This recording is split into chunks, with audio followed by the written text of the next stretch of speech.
என்னது ஆம்லெட்ல பிரியாணியா? ஆமா ஃப்ரெண்ட்ஸ், கறி எடுக்க வேண்டிய வேலையே இல்லை. இந்த அசத்தலான ஆம்லெட் பிரியாணியோட ரெசிபி பார்க்கலாம் வாங்க. ஆலிஃப்ளேலா கம்பெனி சீரக சம்பா அரிசியை ஒரு 3 கப் எடுத்து 15 நிமிஷம் தண்ணியில் ஊற வச்சுக்கலாம்.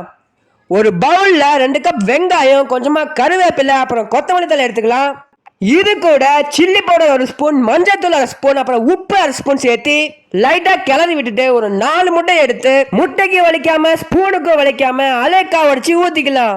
இது நல்லா கலகலகலன்னு கலக்கிற டைம்லயே ஒரு பேன் எடுத்து ஹீட் பண்ணி ஆரம்பிச்சிடலாம். பேன் சூடானதுக்கு அப்புறம் அதுல பரவலா எண்ணெயை தெளிச்சு நம்ம கலக்கி வச்சிருந்த முட்டை கலவைய பக்குவமா ஊத்தி பரப்பிக்கலாம். ஒரு பக்கம் நல்லா வெந்த உடனே அப்படியே அப்படியே அழகா திருப்பி அடுத்த பக்கமும் வேக வச்சிடலாம். இவ்வளவு நேரம் நம்ம பண்ணிட்டு இருந்தது ஆம்லெட் தானா? ஆமாங்க, இந்த 4 முட்டை ஆம்லெட் வச்சுதான் நம்ம பிரியாணியை பண்ண போறோம். நல்லா வெந்த ஆம்லெட்டை தட்டுல மாத்திக்கலாம். 4 முட்டைக்கு பேன்ல இடம் பத்தாதனால 2 ஆம்லெட் போட்டு எடுத்துக்கலாம். இந்த சமயத்துல என்னமா பண்றேன்னு உங்க பையன் வந்து கேட்டா ஹெல்ப் பண்ணுடான்னு சொல்லி இந்த ஆம்லெட்டை வெட்ட விட்டுருங்க. நானும் இருந்தா ஒரு 2 பீஸ் வால் எடுத்து போட்டுருவேன். ஆம்லெட்டை நல்லா பீஸ் பீஸா வெட்டிக்கலாம். அதுக்கப்புறம் ஊற வச்சு நம்மளோட அரிசியை வடிகட்டிக்கலாம். வடிகட்டின தண்ணியை கீழே ஊற்றிடாதீங்க, அதை பத்திரமா எடுத்து வச்சுக்கோங்க. ஒரு பெரிய பேன்ல லைட்டா எண்ணெயை ஊற்றி நம்ம வடிகட்டின அரிசி அதில் சேர்த்து ஃப்ரை பண்ணிக்கலாம். அது நல்லா ஃப்ரை ஆயிட்டு இருக்கும் போது ஒரு பெரிய குக்கர் எடுத்து 3 டேபிள் ஸ்பூன் எண்ணெய் ஊற்றிக்கோங்க. இது கூட பிரியாணி இலை, அன்னாசி பூ, மராட்டி மொக்கு, ஏலக்காய், கிராம்பு, பட்டை இதெல்லாம் சேர்த்திக்கலாம். அதுக்கப்புறம் வெங்காயம் 1 கப் சேர்த்தி வதக்கி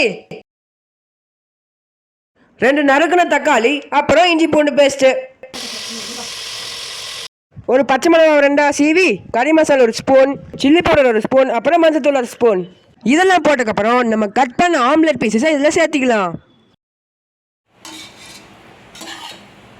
அப்படியே ஆம்லெட் நசுங்காப்புல கலக்கி தண்ணி 1 ஸ்பூன், அதாவது சீரக சம்பா அரிசி கழுவின தண்ணி 1 டம்ளர். அப்படியே நம்ம ஆம்லெட்லாம் மிதங்கிட்டு இருக்கும்போது தேவையான அளவு கல்லுப்பு சேர்த்திக்கலாம். லெமன் ஜூஸ் 1 டீஸ்பூன் சேர்த்திக்கலாம்.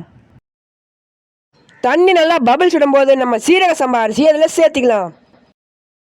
ஒரு கலக்கு கலக்கி குக்கரை மூடி விசில போட்டு ஒரே ஒரு விசில் விட்டு எடுத்தீங்கன்னா நம்ம ஆம்லெட் பிரியாணி ரெடி. அடியில் இருக்கிறதெல்லாம் மேலே எடுத்து போட்டு நல்லா மிக்ஸ் பண்ணிக்கோங்க. நிஜமாலுமே பிரியாணி ஆடு தான் இருந்துச்சு. பாருங்க, அந்த கறி பீஸ் மாதிரி இருக்கிற ஆம்லெட்டை சுட சுட ஆவி பறக்க எடுத்து வாயில ஆம்லெட்டோட போட்டோம்னா செமையா இருந்துச்சுங்க. நீங்களும் உங்க வீட்டில் ட்ரை பண்ணி பாருங்க. உங்களுக்கு பிரியாணி சாப்பிடணும்னு தோணுச்சுன்னா கறி எடுக்க வேண்டிய வேலையே இல்லை. ஆம்லெட்டை எடுத்து பிச்சு போட்டு ஆம்லெட் பிரியாணி பண்ணி சாப்பிடுங்க. எப்படி இருந்துச்சுன்னு கமெண்ட் பண்ணுங்க. Bye friends.